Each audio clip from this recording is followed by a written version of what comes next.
Hello and welcome to My Daily Trivia. I'm your host, Danny. Today is Tuesday, October 3rd, and I hope that you are having a wonderful day. Now, if this is your first time listening to this show, I of course want to say welcome. My Daily Trivia is a 10-round quiz show with no specific themes, no specific topics, and no specific categories. We do, however, have a new episode every day, Monday through Friday. And just like the New York Times crossword, each day gets progressively harder. So today's Tuesday, which means that today will be relatively easy. Of course, it's harder than yesterday, Monday, but not quite as hard as tomorrow, Wednesday. Now, as always, if you find this episode to be a bit challenging, well, I encourage you to listen to it anyway. As a matter of fact, I think you should listen to every day of the week, just because you might learn something along the way. And of course, on the other hand, if you find this Tuesday episode, to be a bit too simple for your taste, well, congratulations. Why don't you tune in tomorrow? Where we're going to make it a little bit harder. So without any further delay, let's get into today's round of questions with question number 1. What is the Scottish word for lake?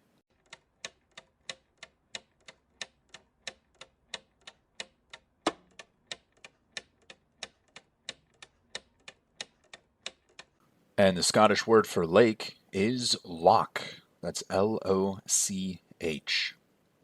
Loch is the Irish, Scottish, Gaelic, and Scots word for lake or sea inlet.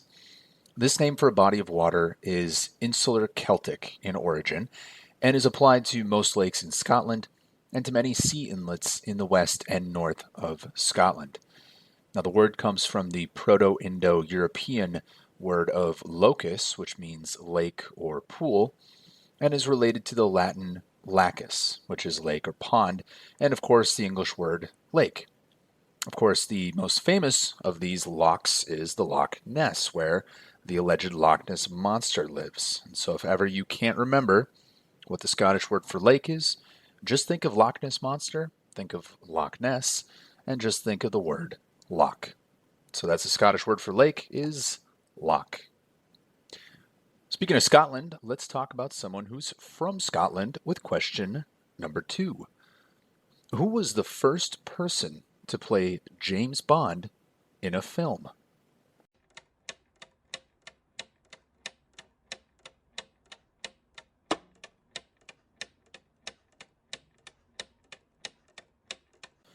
And that actor was Sean Connery, a famous Scottish actor. Now, Sean Connery played James Bond, a fictional character created by the British journalist and novelist Ian Fleming in 1952. Fleming portrayed Bond as a tall, athletic, handsome secret agent in his 30s or 40s and has been portrayed by 7 different actors. Following Connery's portrayal, David Niven, George Lazenby, Roger Moore, Timothy Dalton, Pierce Brosnan, and Daniel Craig have all assumed the role.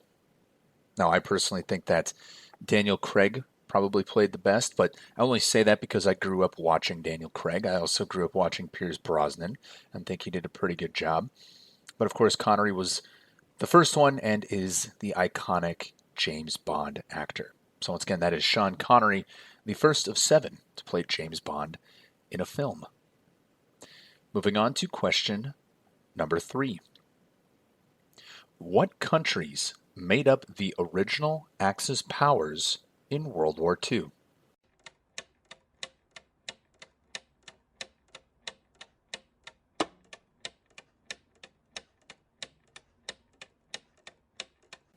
And those countries were Germany, Italy, and Japan. The Axis powers, originally called the Rome-Berlin Axis, was a military coalition that initiated World War II and fought against the Allies. Its principal members were Nazi Germany, the Kingdom of Italy, and the Empire of Japan. Alongside Italy, Romania and Hungary may also be considered among the Reich's main allies. The Axis were united in their far-right positions and general opposition to the Allies, but otherwise lacked comparable coordination and ideological cohesion, especially when compared to the Allies, who orchestrated a lot of their movements and coordinated quite well to defeat them. So once again, those original three in the Axis powers of World War II, that was Germany, Italy, and Japan. Question number 4. Which member of the Beatles married Yoko Ono?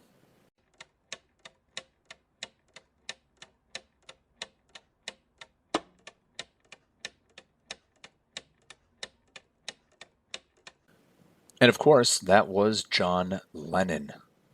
Yoko Ono is a Japanese multimedia artist, singer, songwriter, and peace activist. Ono grew up in Tokyo and moved to New York City in 1952 to join her family. She became involved with New York City's downtown artist scene in the early 1960s and became well known in 1969 when she married English musician John Lennon of the Beatles.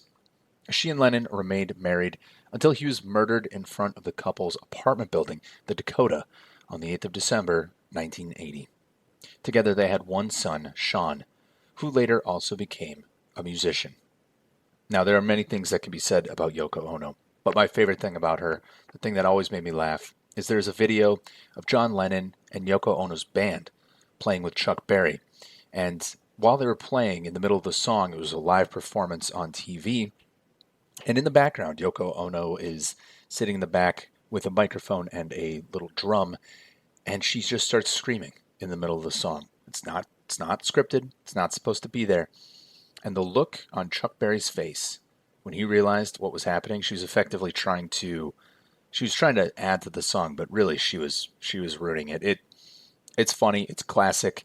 You should look it up. It's wonderful. It's so funny to watch.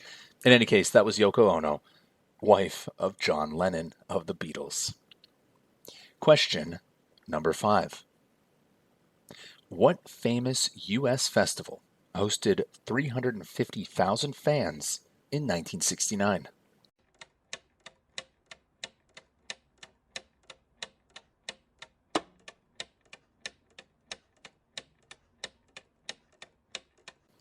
And of course, that was the iconic Woodstock. Woodstock Music and Art Fair, commonly referred to simply as just Woodstock, was a music festival held from August 15th to August 18th, 1969, on Max Yasker's dairy farm in Bethel, New York. This was 40 miles southwest of the town of Woodstock, and it was billed as, quote, an Aquarian exposition, 3 days of peace and music, end quote, and alternatively referred to as the Woodstock Rock Festival. It attracted more than 400,000 attendees. 32 acts performed outdoors despite sporadic rain, and at the time, it was one of the largest music festivals in history.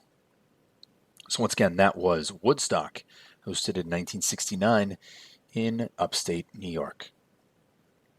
Question number 6.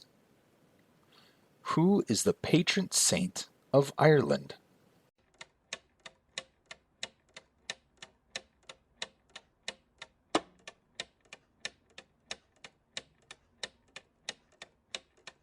And he's celebrated by millions every year. It is, of course, St. Patrick. St. Patrick was a 5th century Romano-British Christian missionary and bishop in Ireland. Known as the Apostle of Ireland, he is the primary patron saint of Ireland, the other patron saints being Brigid of Kildare and Columba. Patrick was never formally canonized, having lived before the current laws of the Catholic Church in these matters.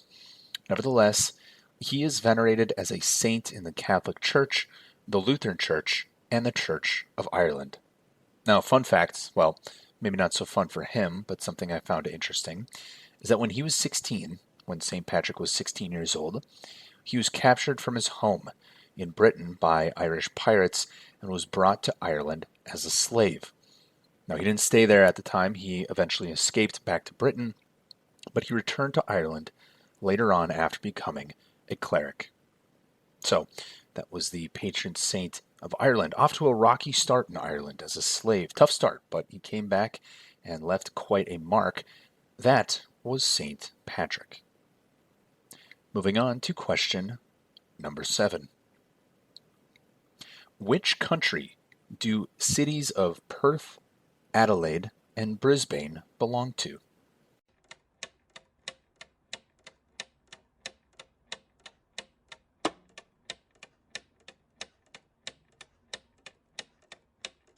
And that country is the land down under. That is Australia. Australia's top 5 major cities and towns by population are Sydney, Melbourne, Brisbane, Perth, and Adelaide. Now, I had a hard time coming up with some interesting facts about the statistics of Australia's cities, so I decided instead to run through just a few fun facts. You know, we always try to have some fun facts in each episode, so why don't I give you a handful of fun facts about Australia?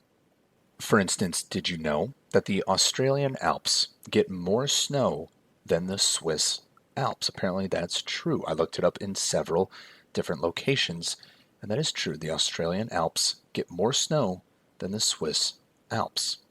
Another fun fact is that 90% of Australians live on the coast. I've seen pictures of their beaches, and I can say I'm not surprised. Tasmania apparently has the cleanest air in the world. Perhaps it's just getting pushed up from Antarctica, I'm not sure, but that's what I read.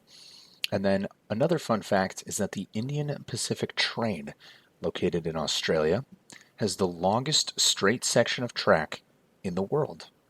So there you go. Learned a little something about Australia today. But on top of all of those fun facts, just remember that Perth, Adelaide, and Brisbane are all located in Australia. Question number 8. How many colors are in the rainbow?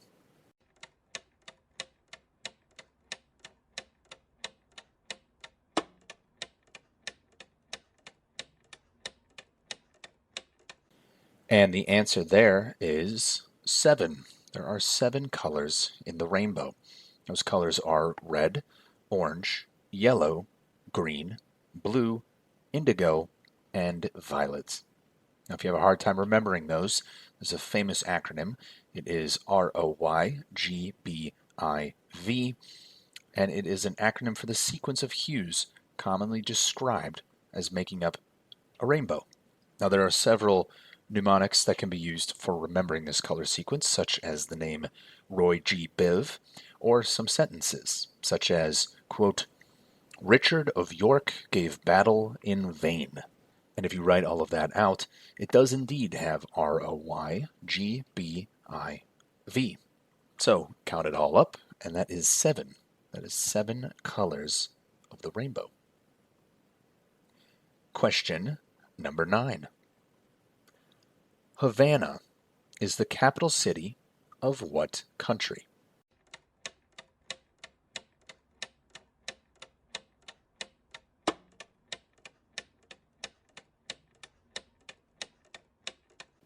And that is the capital city of Cuba. Havana is the capital and the largest city of Cuba. The heart of the La Habana province, Havana is the country's main port and commercial center.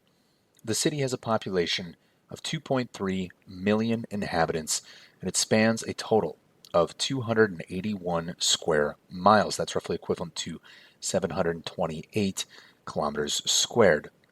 The city of Havana was actually founded by the Spanish way back in the 16th century.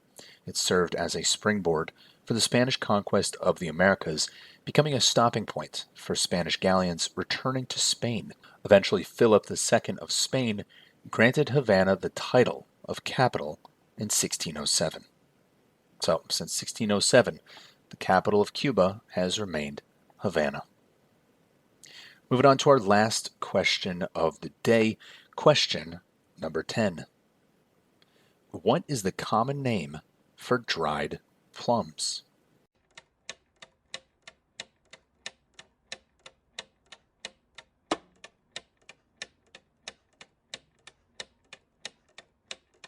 And the answer there is a prune. A prune is a dried plum, most commonly from the European plum. Not all plum species or varieties can be dried into prunes. A prune is the firm, fleshed fruit of Prunus domestica varieties that have a high soluble solids content and do not ferment during drying. Prunes are 64% carbohydrates, including dietary fiber, 2% protein, a rich source of vitamin K, and a moderate source of B vitamins and dietary minerals. Now, the sorbitol content of dietary fiber likely provides the laxative effect that is often associated with consuming prunes. It's probably a standard story, I suppose you would hear about prunes, is that they do act as a laxative, but before any of that, they started out as plums. Well, that will conclude this round of My Daily Trivia. If you found this round to be a bit too simple, check in tomorrow. We're going to make it a little bit harder on Wednesday. And of course, if you found this episode to be a bit too challenging, I still think you should listen tomorrow. As a matter of fact, I think you should listen every day of the week just to see if you might surprise yourself. You might know the answer to some tricky questions. I want to encourage you to tell your friends, tell your family about our show here. I'm trying to grow this into the #1 trivia podcast out there. We can't do that without your help. But I do want to thank each of you, yes, you, for listening to My Daily Trivia. I'm your host, Danny, and I will see all of you tomorrow.